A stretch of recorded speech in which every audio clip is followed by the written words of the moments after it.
Tunay ngang hindi hadlang ang kahirapan sa pag-abot sa pangarap. Patunay dito ang isang graduating working student na sa kabila ng hirap ng buhay, pinanghawakan nito ang halaga ng edukasyon. Iba't ibang trabaho ang kanyang pinasok matutusan lamang ang kanyang pag-aaral. Ang bunga ng kanyang pagsusumikap, malapit na niyang makamtan.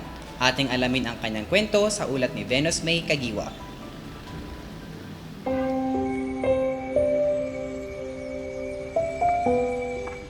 Determinasyon, pagsusumikap at katatagan.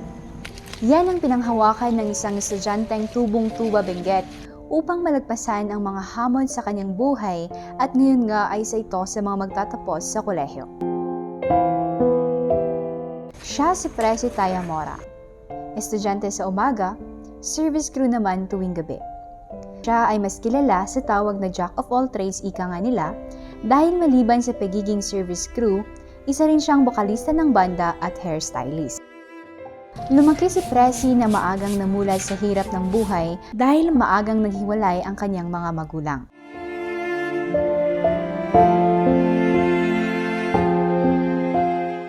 Kinananak gawin nga ako manatawa lang. Iso lang gawin tinakita kini father ko.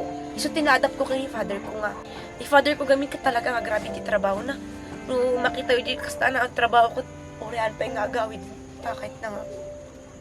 Agubra ta. Madi na gamin nga agawid nga awan ti.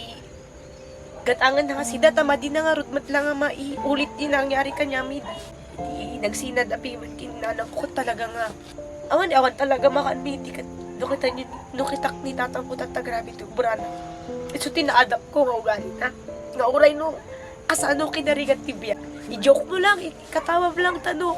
Karkaro gamin nga. Rik na di to karkaro rik na dis tirigat tibiyag ka talaga marigatan ka. Hindi sapat ang kita ng kanilang ama upang sustentuhan ang kanilang pangangailangan, lalo na at nag-aaral siya at ang kanyang kapatid.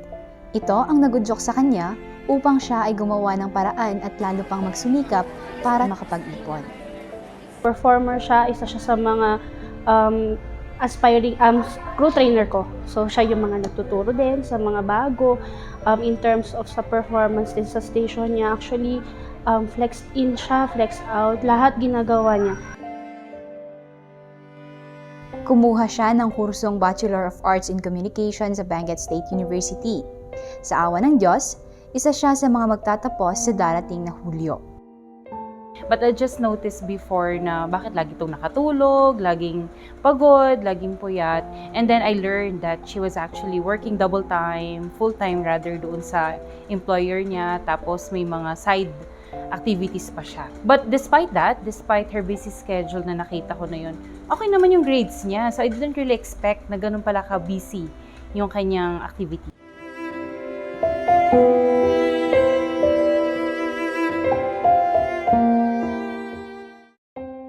Sa kanyang pagtatapos, panibagong yugto ang kanyang haharapin, baon ng kanyang maraming karanasan, ang pusong punong-puno ng determinasyon at higit sa lahat, ang mas matibay na pananalig sa Panginoon.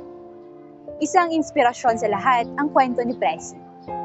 Ang kanyang kwento ay isang testamento sa kapangyarihan ng pagsusumikap at ang hindi natitinag na diwa upang magtagumpay. Muli, ako po si Venus Kagiwa para sa PIA News Cordillera.